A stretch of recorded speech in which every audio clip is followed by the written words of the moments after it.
Kama unamiliki na kutumia zaidi ya kifaa kimoja cha Apple, let's say una MacBook, una iPad, una iPhone, una Apple Watch, una Airpods au hata Airtag, basi iPhone yako inaweza kukutumia notification endapo kama utakuwa umeacha au kusahau moja ya hizi devices zako mahali, kukujulisha kwamba sasa unaenda mbali na hiyo device. Ili iPhone yako ikutumie notification hii, inabidi uwashe kipengele cha notify when left behind kupitia application ya Find My. Kuwasha kipengele hiki kwenye iPhone yako, fanya hatua hizi.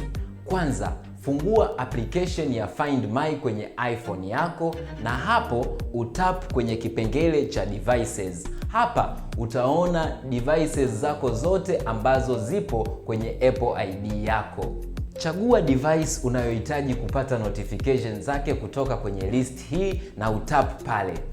Sogeza screen yako juu kidogo na utap hapo kwenye notify when left behind.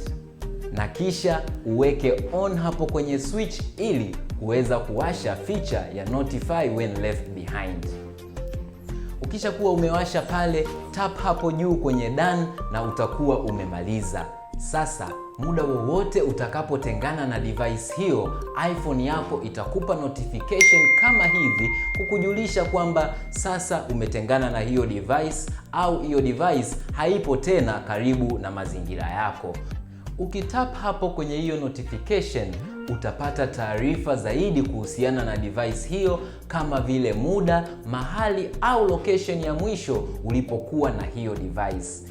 Apple wanalinda usalama wa devices zako zote.